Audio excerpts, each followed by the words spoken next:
किसान भाइयों को मेरा नमस्कार। मैं दिवाकर राय महिंद्रा एजेडपीसी से आज किसान भाई आप लोगों के लिए एक ऐसी बीमारी के बारे में हम चर्चा करने जा रहे हैं जिसका संबंध जो है ना क्वालिटी से, उसकी गुणवत्ता से है।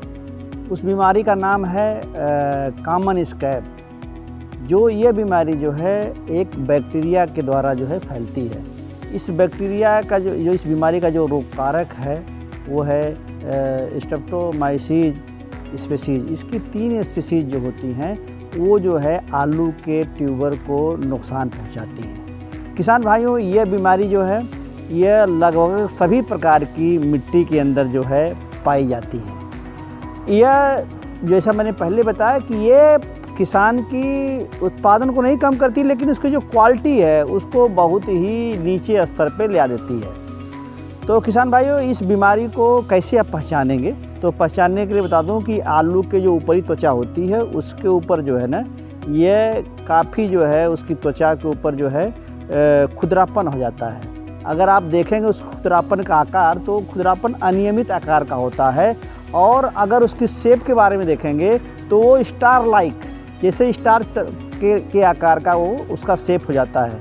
कभी कभी तो यह घाव का रूप ले लेता है और आलू देखने में बहुत ही ख़राब लगता है। अगर इसकी जो गड्ढे हैं, जो खुरदरापन है, उसके डायमीटर की बात करें तो ये 0.5 सेंटीमीटर से लेके 1.5 सेंटीमीटर तक जो है ये इसका डायमीटर होता है। और ये बीमारी जो है अगर आप इसके रंग को देखेंगे, जब इसके ऊपरी त्वचा पे इसका रंग आता है तो रंग जो है इसका जो है वो जो है ब्राउन, लाइट ब्राउन से लेके डार्क ब्राउन तक हो जाता है।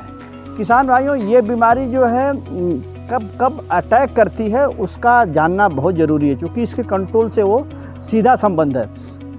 यह बीमारी उस समय अटैक करती है जब ट्यूबर का बनना शुरू होता है, यानी जर्मिनेशन के बाद जब स्टोलन फार्मेशन होता है, स्टोलन फार्मेशन के बाद हुक फार्मेशन होता है, और हुक फार्मेशन के बाद जब ट्यूबर बनना होता है उसी समय जो है यह बीमारी जो है अटैक करती है।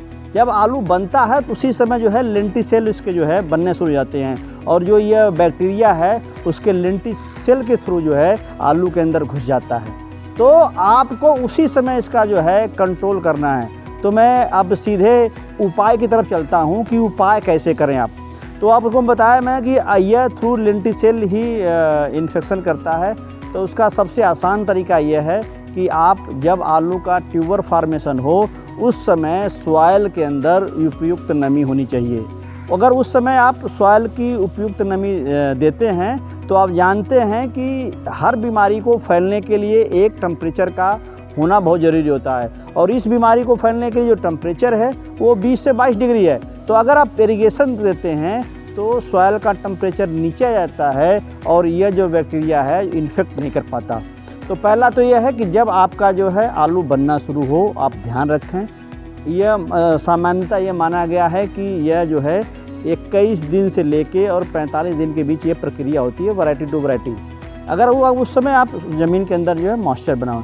दूसरा, आप ऐसी वैरायटी का यूज करें, ऐसे वैरायटी को उपयोग में लाएँ जो जिसकी लड़ने से क्षमता ज़्यादा है। जैसे महिंद्रा के पास है, महिंद्रा एजेडपीसी ने एक ऐसी वैरायटी लॉन्च की है जिसका नाम कोलंबा है, जो कॉमन स्कैब से लड़ने की क्षमता सबसे ज़्यादा पाई गई है। ये रिसर्च के द्वारा देखा गया। दूसरी वैरायटी है जो रेड स्किन की है, वो मेम्फिस है। अगर आप दोनों वैरायटी का यूज करते हैं तो आप इस बीमारी से निजात पा सकते हैं। तीसरा, एक सॉइल टेस्टिंग आप यूज कराएं। अगर जिन सॉइल के अंदर जिसका pH 8 से ऊपर है और वो सॉइल जो है सैंडी है तो इस बीमारी के होने की संभावना बहुत बढ़ जाती है। तो आप सॉइल टेस्ट कराएं। अगर आपके सॉइल का pH ज़्यादा है तो उसको कम लेवल में ले आएँ। चौथी बात मैं बोलूँगा अगर आपको कि आप इसके लिए जो है इस बीमारी को कंट्रोल करने के लिए जो है जो फर्टिलाइज़र इसके pH को बढ़ाती है उन फर्टिलाइज़र का उपयोग ना करें, यानी सही मामले में करें। तो आप सॉइल टेस्ट की रिपोर्ट के हिसाब से जो है वो फर्टिलाइज़र का उपयोग करें।